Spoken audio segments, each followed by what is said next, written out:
A clown costume purchased 2 days early, a distinctive balloon sold the morning of the murder, a stolen car from the victim's husband's lot, brown hair in the front seat. In 1990, none of it was enough to make an arrest. In 2024, after a guilty plea and 18 months served, the killer walked free.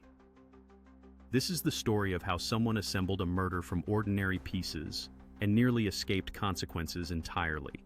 May 24, 1990. West Palm Beach, Florida. A woman walks into a costume shop and purchases a full clown outfit. Orange wig, gloves, red nose, painted smile, the complete package. The transaction is routine. The shop produces a receipt. 2 days later, when detectives arrive asking questions, employees will recall the customer. They'll later identify her as Sheila Keen, a 26-year-old who worked at a local used car dealership repossessing vehicles. This wasn't impulse. You don't buy a clown costume on a whim 2 days before using it. This was procurement with a timeline. The receipt sat in evidence for 27 years. It documented the first piece of what investigators would come to understand as a carefully assembled kit. Each component purchased separately, each leaving its own paper trail, each seemingly innocent in isolation. Only when combined did the pattern emerge. Someone was building the infrastructure for murder, and they were doing it through the mundane machinery of civilian commerce. Stop here. Think about what it means to buy a murder weapon at a strip mall costume shop. No black market connections, no criminal expertise required. Just a woman walking into a store, selecting items from a rack, paying cash or card, walking out. The banality is the point. The method worked precisely because it looked like nothing. Morning of May 26, 1990, a public supermarket near Sheila Keen's apartment in West Palm Beach. A woman purchases a balloon arrangement including carnations and 2 balloons. One of those balloons is silver, inscribed with, "You're the greatest." Here's what made that balloon significant. That specific design was sold at only one Publix location in the area. Not a common balloon you could find anywhere. A unique item traceable to a single store.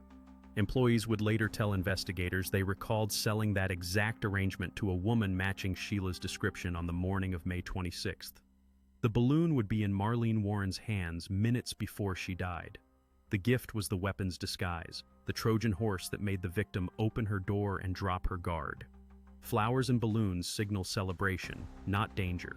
They're what you hand someone when you want them to smile. This is tactical thinking. Whoever planned this understood that the approach mattered as much as the execution. A masked figure at the door gets suspicion. A clown bearing gifts gets welcomed inside the threshold of trust. 1 month before the murder, a white Chrysler LeBaron convertible was reported stolen from Bargain Motors, Michael Warren's used car dealership in West Palm Beach. Michael was Marlene Warren's husband. Sheila Keen worked at that dealership doing repossessions alongside her then-husband Richard Keen. She had access to the lot, keys to vehicles, knowledge of inventory and security gaps. The LeBaron became the getaway car. On May 26th, neighbors reported seeing a clown get into a white Chrysler LeBaron convertible and speed away after hearing a gunshot. 4 days later, on May 30th, the vehicle was found abandoned in a Winn-Dixie parking lot. Inside the car, crime scene technicians collected critical evidence: long, brown, human hairs and orange synthetic fibers consistent with a clown wig scattered on the seats and floor, traces of carnations matching the flower arrangement. The car had been staged, used, and dumped. The infrastructure of the crime came from within the victim's own household economy, not a random stolen vehicle from a stranger's driveway, a car taken from the business owned by the victim's husband, accessed by a woman who worked there. The proximity is what makes it damning. This wasn't a crime committed by outsiders. This was intimate betrayal using intimate resources. May 26, 1990. Saturday morning, Memorial Day weekend. Wellington, Florida, an affluent community in Palm Beach County. 15,470 Takeoff Place in the Aero Club development, a neighborhood notable for its private airstrip and aviation-themed street names. Marlene Warren was 40 years old. She'd been married to Michael Warren for 18 years. They had 2 sons, though one had died in 1988 from unrelated causes. Marlene owned properties and business interests, many assets registered in her name rather than jointly. By early 1990, the marriage was deteriorating. Marlene had told her mother something that would echo for decades. "If anything happens to me, Mike did it," but Marlene had but loved clowns since childhood. She painted clown artwork to decorate her home. The imagery brought her joy, held meaning, represented something innocent in her life. Around 10:45 that morning, someone dressed in full clown costume appeared at Marlene's front door. Orange wig, red nose, white painted smile, gloves, carrying carnations and 2 balloons. Marlene's 21-year-old son, Joe, was home with friends. Marlene answered the door. The clown handed her the flowers and balloons. Marlene said, "How nice." The clown pulled out a pistol and shot Marlene Warren in the face at point-blank range, then walked calmly back to the white Chrysler LeBaron and drove away. Joe Aarons immediately called 911. Marlene was rushed to Palms West Hospital in critical condition. She died 2 days later, on May 28, 1990, from the gunshot wound. The disguise exploited the one vulnerability guaranteed to make Marlene Warren open her door without suspicion. Whoever planned this knew her well enough to understand what would work. That's not random violence, that's targeted psychological manipulation. To understand why Marlene Warren died, you have to understand what was happening in the months before May 1990. January 17, 1990. Sheila Keen filed for a domestic violence injunction against her husband, Richard Keen. She moved out of their home. According to later reports, Michael Warren helped Sheila secure an apartment. He paid her rent. Neighbors and co-workers saw Michael and Sheila together frequently around this time. Richard Keen would tell investigators he suspected his wife was having an affair with Michael Warren. Michael Warren was still married to Marlene. Sheila Keen was technically still married to Richard, but the affair was poorly concealed. People noticed. People talked. Here's the financial architecture that mattered. Marlene owned properties in her name. If Michael sought divorce, he'd lose access to those assets. Florida is an equitable distribution state. Marital property gets divided, but property titled solely in one spouse's name complicates that division. Marlene's relatives would later recount that she feared Michael might harm her if she pursued divorce. She understood the stakes. Death, however, transfers ownership cleanly. Michael would inherit Marlene's assets as her surviving spouse. No divorce proceedings, no asset division hearings, no legal battle, just a grieving widower collecting what was now legally his. The motive was both romantic and financial. Michael wanted to be with Sheila. Marlene's continued existence prevented that and controlled resources Michael wanted. This is the oldest pattern in domestic homicide, the spouse as obstacle to a preferred future. Detectives moved quickly after Marlene's murder. Within days, they'd assembled a circumstantial web pointing directly at Sheila Keen. The costume shop receipt and employee identification. The Publix balloon purchase on the morning of the murder, with staff recalling a woman matching Sheila's description.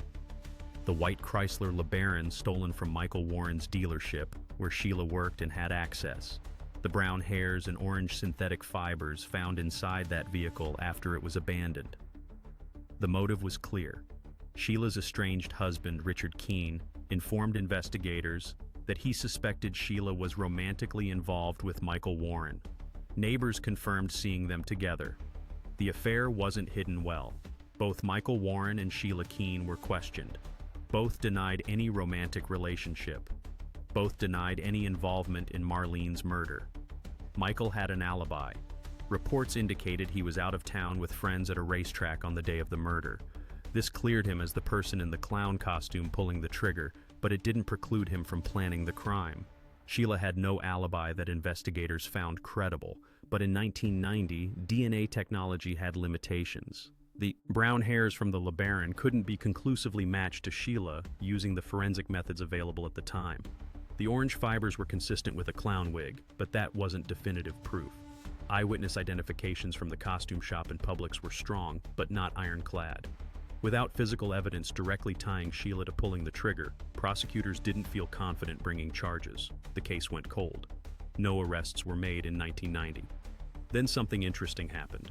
October 26, 1990, 5 months after Marlene's murder, Michael Warren was arrested on charges unrelated to his wife's death: racketeering, grand theft, and odometer tampering involving his used car business. The investigation had uncovered a scheme involving rolling back odometers and defrauding customers and insurance companies. Michael Warren was convicted in 1992 on 43 counts. He was sentenced to 9 years in prison. He served approximately 3.5 years, released on December 31, 1997.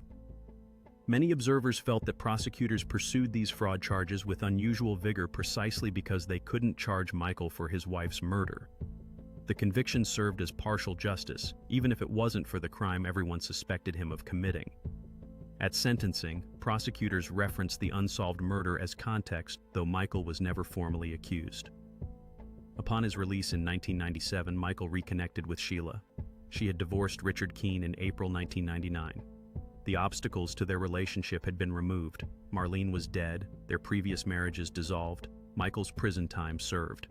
On August 15, 2002, Michael Warren married Sheila Keen in Las Vegas, Nevada. She became Sheila Keen-Warren. The couple relocated to Abingdon, Virginia, a small town in Washington County near the Tennessee border. They operated a drive-through restaurant and lived quietly. In their new community, they went by Mike and Debbie. Sheila used the name Debbie Warren in daily life. For 15 years it worked.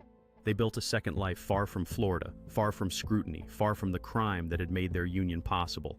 No one in Abingdon knew about the clown murder in Wellington. They were just another middle-aged couple running a small business.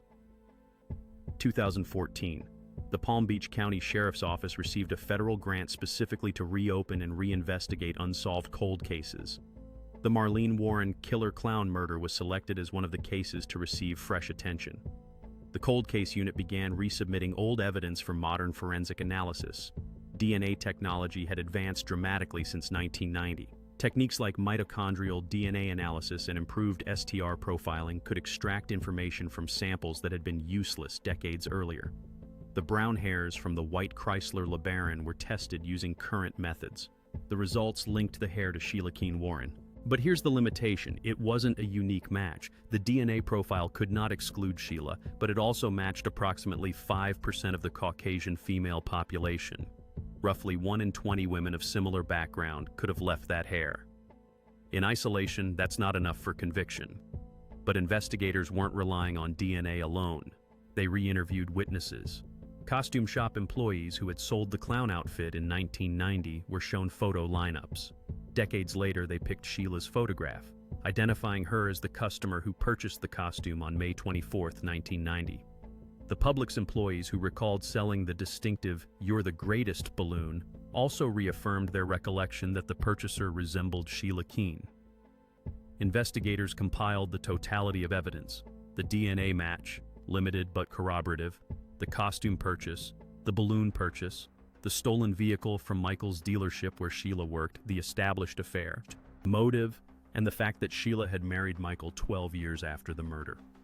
By August 2017, prosecutors felt they had enough. On August 31, 2017, a Palm Beach County grand jury reviewed the evidence and issued a first-degree murder indictment against Sheila Keen-Warren.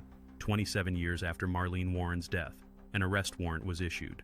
On September 26, 2017, law enforcement arrested Sheila at her home in Abingdon, Virginia. The operation involved Palm Beach County detectives, U.S. Marshals, and local Virginia law enforcement. Sheila was 54 years old at the time of her arrest. Michael Warren was present during the arrest but was not taken into custody. Remarkably, one of Sheila's first statements to deputies was a question: "Are you going to arrest him too?" She was pointing at her husband Michael when she said it. That question struck investigators as significant. It suggested Sheila viewed them as jointly involved, that she expected Michael to face charges alongside her. But Michael was never arrested. Prosecutors maintained they lacked direct evidence tying him to the planning or execution of the murder. Sheila waived extradition on September 27, 2017. She was transferred to Florida and booked into the Palm Beach County Jail. She pleaded not guilty. The state attorney's office announced that if convicted of first-degree murder, Sheila faced either life in prison or potentially the death penalty, though the decision to seek capital punishment had not yet been made. The DNA breakthrough wasn't the smoking gun that headlines suggested. It helped build the case, but it wasn't definitive on its own. The strength was in accumulation. Not one perfect piece of evidence, but many imperfect pieces pointing in the same direction. Sheila Keen-Warren remained incarcerated without bond from September 2017 through April 2023. That's 5.5 years in jail awaiting trial. During this pre-trial period, the evidentiary problems became more apparent. Defense attorneys filed motions challenging the reliability of decades-old evidence. Photographs emerged showing that some evidence bags in the Palm Beach County Sheriff's storage facility had torn open over the years. This raised questions about chain of custody and potential cross-contamination. If evidence bags were compromised, could fibers or hairs have mixed between items? The DNA evidence, while helpful, had clear limitations. One DNA sample from the crime scene reportedly showed both male and female genetic markers, suggesting contamination or degradation. The primary hair evidence was mitochondrial DNA, which is less specific than nuclear DNA, hence the 5% population match, rather than a 1 in billion certainty. The orange synthetic fibers found in the LeBaron and allegedly in Sheila's apartment were consistent with a clown wig, but defense attorneys argued those fibers could come from thousands of different products. Without the actual wig, there was no way to definitively link the fibers to the costume purchased at the shop. Witness identification presented its own challenges. The costume shop employees were identifying someone from a transaction that occurred in 1990, and they were making that identification in 2017 after Sheila's arrest had been widely publicized in media. Had their memories been influenced by seeing Sheila's photograph in news coverage? Memory science suggests that decades-old facial recognition is unreliable, especially when contaminated by subsequent exposure to the suspect's image. Key witnesses had died in the intervening decades. Marlene Warren's mother, who had heard Marlene's warning about Michael, "If anything happens to me, Mike did it," passed away just weeks before Sheila's eventual plea deal. That testimony was lost. No murder weapon was ever recovered. No clown costume was ever found. The physical evidence was entirely circumstantial: hairs, fibers, receipts, witness statements, but nothing that directly placed Sheila Keen-Warren in the clown costume pulling the trigger. Prosecutors prepared for trial, but they understood the vulnerabilities. The case was strong in accumulation, but each individual component could be attacked. Defense would argue reasonable doubt on every piece. A single juror unconvinced could result in a hung jury. An acquittal would mean Sheila could never be tried again for this crime under double jeopardy protections. By April 2023, with trial scheduled to begin in May, prosecutors faced a decision: gamble on a trial with genuine evidentiary weaknesses, or accept a plea deal that guaranteed a conviction, even if it meant reduced punishment. April 25, 2023. 2 weeks before trial was set to begin, Sheila Keen-Warren accepted a plea bargain. She withdrew her not guilty plea and entered a plea of guilty to second-degree murder, a lesser charge than the first-degree murder indictment. The agreement capped her sentence at 12 years in prison. During the plea hearing, prosecutors had to establish a factual basis for the plea.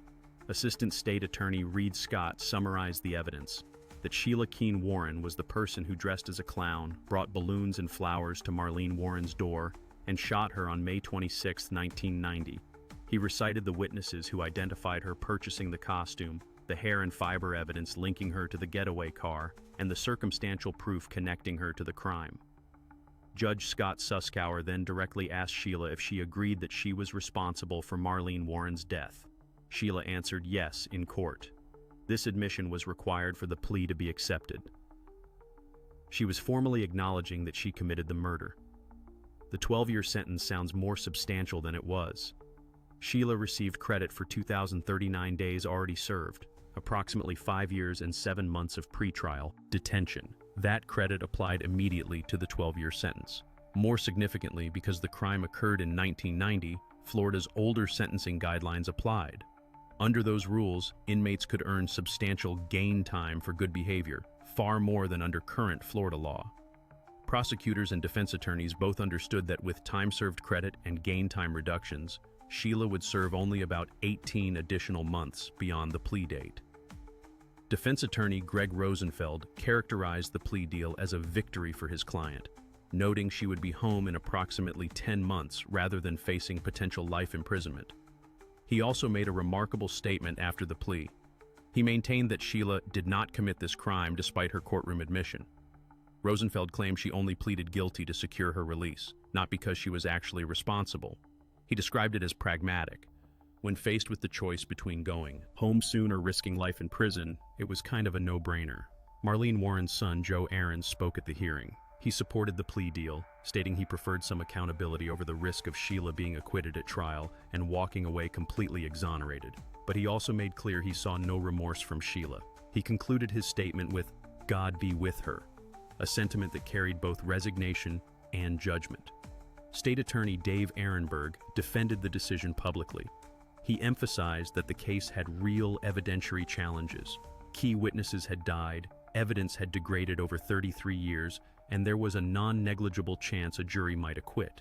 The plea deal guaranteed a murder conviction and a public admission of guilt, even if the punishment was less than ideal. Ehrenberg stated, "Sheila Keen-Warren will always be an admitted convicted murderer and will wear that stain every day for the rest of her life." November 2nd, 2024. Sheila Keen-Warren, now 61 years old, was released from Florida prison. She had served approximately 7 years total, 5.5 years pre-trial, 18 months post-plea. Marlene Warren had been dead for 34 years. Her killer served 7. Joe Aarons spoke to media upon Sheila's release. "There is no justice there," he said. "It's not fair. It wasn't full closure." Sheila reportedly returned to Michael Warren in Virginia or Tennessee. Michael, now in his 70s, never faced charges related to Marlene's murder. Prosecutors stated publicly that if new evidence emerged connecting him to the crime, they would still pursue charges. No such evidence has surfaced. The killer clown case is legally closed. Sheila Keen-Warren is a convicted murderer, but the resolution satisfies almost no one. Consider what was assembled in May 1990. A clown costume from a strip mall shop, a distinctive balloon from a single Publix, a stolen car from the victim's husband's dealership, a disguise exploiting the victim's childhood love of clowns. Each piece traceable, each piece documented, each piece pointing toward a single person. In 1990, it wasn't enough. DNA technology couldn't definitively match the hair. Circumstantial evidence, however compelling, couldn't overcome the requirement for proof beyond reasonable doubt. By 2017, modern forensics provided the link prosecutors needed. Not perfect, but sufficient when combined with everything else. Yet by then, the evidence had degraded in storage, witnesses had died, and the passage of time had created its own reasonable doubts. The breakthrough came too late to build an airtight case. The plea bargain reflects the reality that justice in cold cases often involves compromise. Prosecutors chose certainty of conviction over risk of acquittal. The victim's family chose guaranteed accountability over the gamble of a trial that might end with Sheila walking free entirely. These aren't ideal choices. They're choices forced by circumstance, by the limits of degraded evidence, by the pragmatic calculation of what's achievable versus what's deserved. Sheila Keen-Warren assembled a murder from ordinary components available through civilian systems.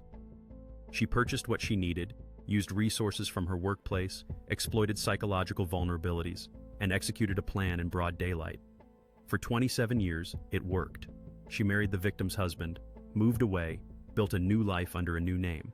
When the cold case unit finally caught up in 2017, the evidence was still there. Costume receipts, balloon purchases, DNA in the getaway car, the whole paper trail preserved. But preservation isn't the same as prosecution.